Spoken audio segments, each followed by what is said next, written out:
While I have already talked about the Hollow Warden Ranger in my review of the subclasses and species options from Ravenloft Horrors Within, I think it's really important to revisit it because it's simultaneously one of the most interesting Ranger subclasses we have, and also a perfect example as to why the core class cannot be fixed as is. And I do think that's really important to note, and it is really important to address and talk about. And while we all await the second rebrand of the Ranger, as we had in standard 5 standard 5e, I think it's worth noting that even if you use the Ranger features in different ways, you can't get around some of the key issues the class has.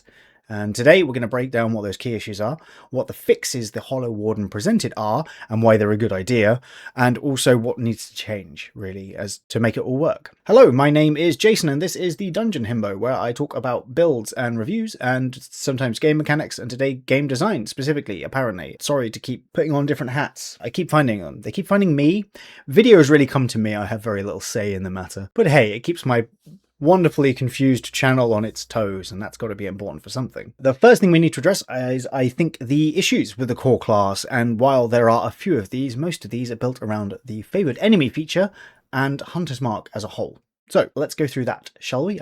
We're gonna split a little. See, I'm thin now. It's that easy to lose weight. Yeah, right. There are a few features here which really are the biggest offenders. I think there are plenty of issues you can pick with the Ranger. Losing some of the cool flavour it had from the original 5e is certainly part of that, and replacing some of those things with proficiencies or with spells don't actually fix it. But let's talk about favoured enemy quickly, as this is kind of the core thing we're doing here. Favoured enemy is a feature you get right at level 1. I wish we had dark mode on D&D Beyond. Can you imagine?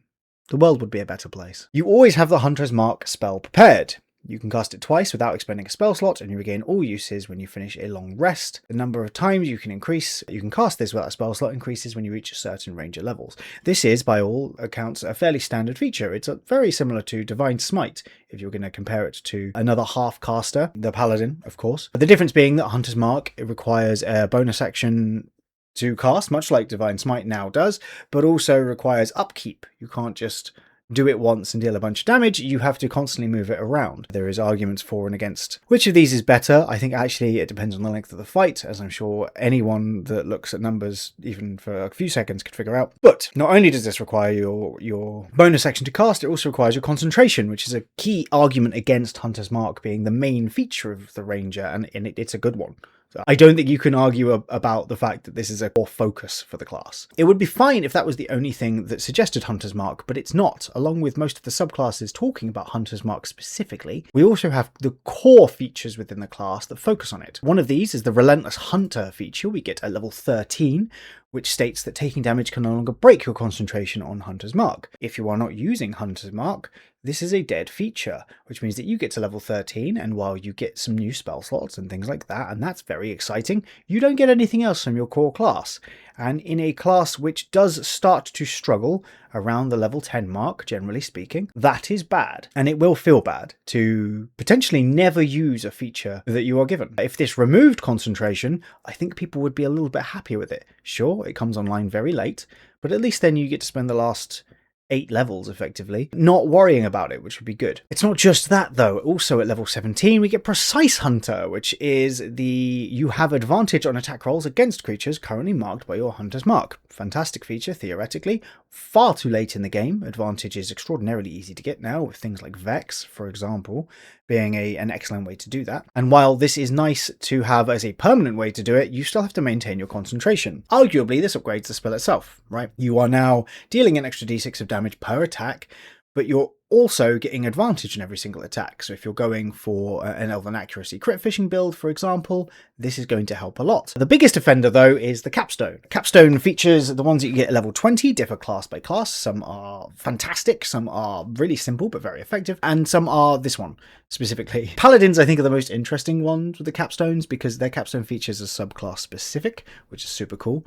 My favourite Capstones tend to be the simplest ones. Fighters' 4th attack is just good. It turns out increasing your damage by another 33% theoretically is incredibly good. And then you've got the ones which I would consider probably the best, which are both the Barbarian and the Monk, which just get forced 4 extra stats into different stat points, which is a massive boost to everything those classes are doing, and it really makes it worth shooting for that level 20. Here, what happens is that the damage die of your Hunter's Mark, rather than a d6, it becomes a d10. I'm going to wax lyrical very, very quickly about the averages of dice numbers. On a d6, your average die roll is 3.5, because that is the averaged out sum of all of the numbers divided by 6, because there is no 0, so you can't get 3. Basically, you can't get 0 results. A d10, therefore, using the same logic and the same reasoning and maths in general, is 5.5. You will note that the difference between 3.5 and 5.5 is 2 on average. Well, no, it's 2.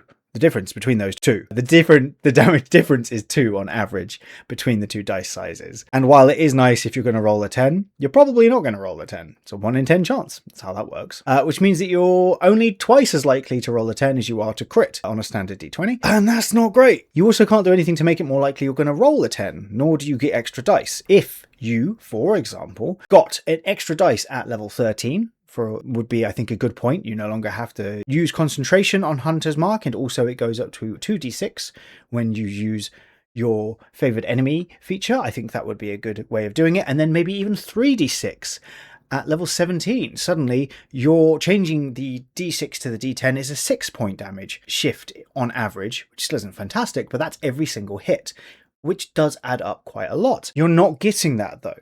You're getting a single d6 to d10 change. And even if you are building for as many attacks as possible, the Ranger isn't that good at getting that many attacks, not when you compare it to something like the Fighter or the Monk, which means that you are a little bit stuck, especially if you're playing at range, in which case your best bet is to use 2 attacks, or maybe 3 if you're doing Crossbow Expert, for example. It's not great, to say the least.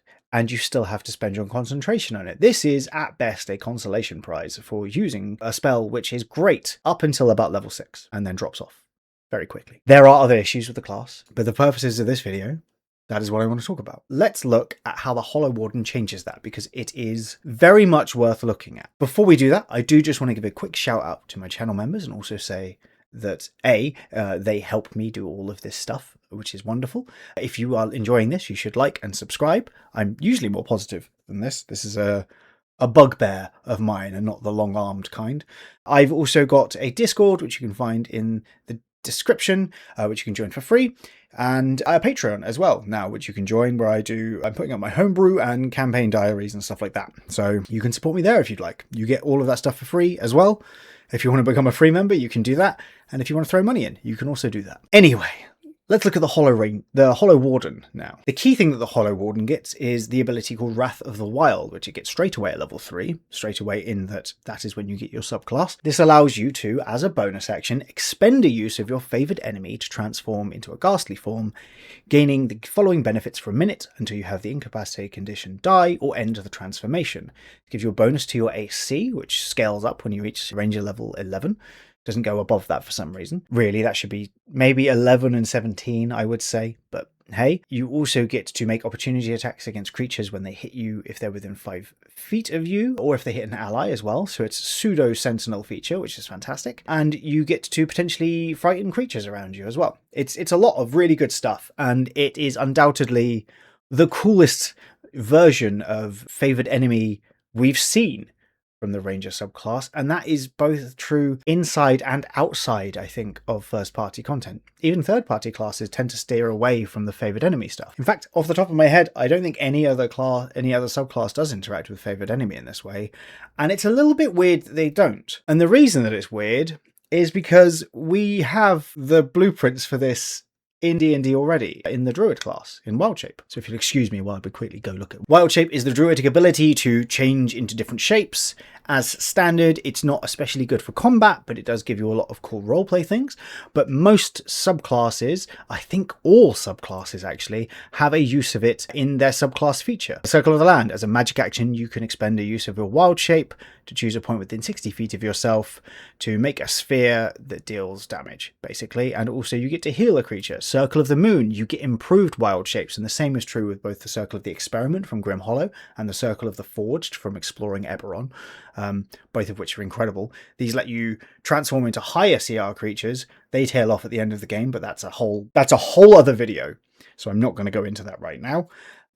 Those are incredibly cool. Circle of the Sea, you use your wild shape to make your sea spray. Circle of the Stars lets you change into your starry form because of that. Circle of the Blood is a special form. Circle of the Cycles, I actually don't know if it does. No, it does. There we go. You get boosted wild shapes. You don't actually use your wild shape for the main thing that you'd use spells for that.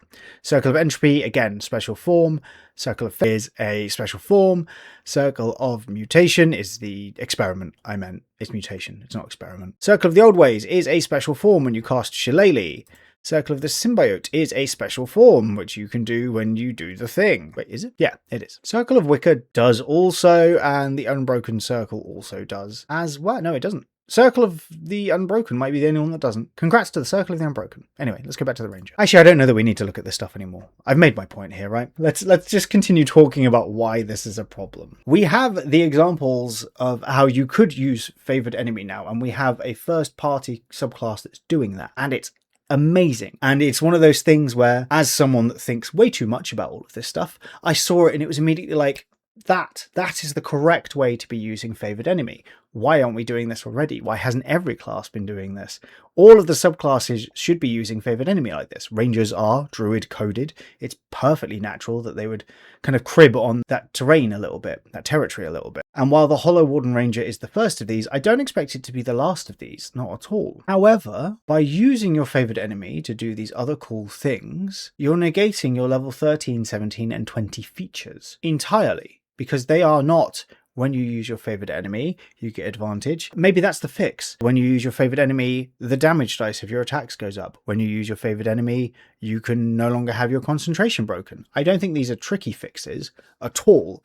I think you'd be better off erring on the side of overpowered with a lot of these changes, because Lord knows the Ranger needs it as it stands. But for as long as Wizards of the Coast is unwilling to actually change these things, these little patches, these bandages that they're applying via the Hollow Warden use of Favored Enemy, they're good until you hit level 13. The moment you hit level 13 and you start getting stuff which is just about Hunter's Mark, they're going to feel kind of bad unless you're starting to use Hunter's Mark. And then you're using a use of your Favored Enemy to do your cool form, and then you also have to cast Hunter's Mark. And I don't think that's great, because it's not. And I don't think there's a single game designer that's going to be like, yeah, that's actually good game design, because it's just not. You're forcing a very specific playstyle on your players. And I know that people complained about the Find Steed thing of the Paladin, but you can just ignore that for the most part. Nothing else really interacts with it. But Hunter's Mark is at the core of this class, to the point where it's given the class the worst capstone in the game, and I don't think it's close. It's just perplexing. So, while the Hollow Warden itself is a fantastic bit of design, and I think it's sick, I do. My cats are going nuts. I can hear them scrabbling about for some reason. There is nothing that a single subclass can do unless it specifically overwrites the core class features, which is going to save the Ranger and suddenly make it well designed, and I think that's a real shame. We now have a plethora of different Ranger fixes out there. The Dungeon Dudes have done one, Treant Monk has done one, Insight Check has done one. I think I've even done a video on it, but that was a while ago, and I have different thoughts on how I'd approach that now, because I'm older and slightly buffer, and certainly more himbo-y, I guess. Until the core class is changed, these things just aren't going to do it. And it makes me really sad. It makes me really, really sad. And the only fix, I was going to say I don't know what the fix is, but I know what the fix is. The fix is that the core Ranger class has to change, and that has to be for free. That can't be something that is gated behind another book, nor should it be. I think it stings at the moment, because a lot of us coming in after Ravenloft are coming in with 3 out of the 4 species being reprints, 5 of the 7 subclasses being reprints. There's a video out there talking about the Hexblade, and how the Hexblade was going to be in the book, and they didn't do it because they couldn't get it right in the UA. And while I think that might be the right choice, we didn't get anything else in its place, not from a player option standpoint, so it feels as though we just lost something instead of gaining something instead. The Necromancer isn't here. There are a plethora of other issues with the Ravenloft book. A lot of the monsters are redos as well, and I like the book well enough, but I don't think it's one I can really heartily recommend people get unless you're brand new to D&D. If you've never played 5e and you don't already own all of these things, this is a great book filled with some really cool stuff. And I am genuinely happy for you if that's the case. And for that, the $40 price tag isn't bad. I really don't think it is. But for those of us who've been around for longer than 5.5e, it's a little, I don't want to say insulting. Lots of people have worked hard on this, and I like the work for the most part, but it stings, right? As a player, as a consumer, and I don't think it should. And it really highlights how much great work third parties are doing. And I know that that's my whole shtick, being a third party person, a big proponent of them. But if you look at the Crooked Moon from Legends of Evantris and how much that gave us, it was 15 subclasses, I think maybe 10 or so different species options, loads of spells, feats, some of the coolest origin feats going, Great and more, or Grim Hollow, which had 40 subclasses and a full class in it. That book was exhausting to review because it had so much. Ravenloft is just underwhelming, and it shouldn't be. And I'm really hoping that it's mostly just because the designers are still finding their feet. There have been a lot of staffing changes at Wizards of the Coast of late, and my hope is that this is a book born out of that tumultuous time, those awkward moments where batons are being passed between hands and everyone's just trying to keep their heads above water, and that is so stressful in any workplace, creative or otherwise. And I feel for how awkward that is and how much stress and work has gone into this book. I do. And I really hope that the next one is better. But as it stands, The Adventures of Faerun was underwhelming as well. We're due a big win from Wizards of the Coast, and I believe that we will get it. 5.5e as a whole, I think, is a fantastic upgrade in every possible way to the original version of 5e. And I'm super happy that we've got it, apart from the Ranger. So that's it, I think. I think that's everything I had to say. That was a bit of a rant at the end there. You'll have to forgive me. In my defense, this is my YouTube channel. I am allowed to just talk on it. That's kind of the point, actually, some would argue. Let me know in the comments what you think needs to happen for all of this to work. And if I'm being unfair, I don't think I am, but you're welcome to think that. We are all privy to our own opinions, and that's what keeps things interesting for the most part. But that is it for me. I hope that you are well and you continue to do well and that you have a wonderful weekend ahead of you. I'm going to link to 2 other videos. I don't know what. I'll figure it out. But until next time, take care of yourselves. I will see you whenever I next see you. Goodbye.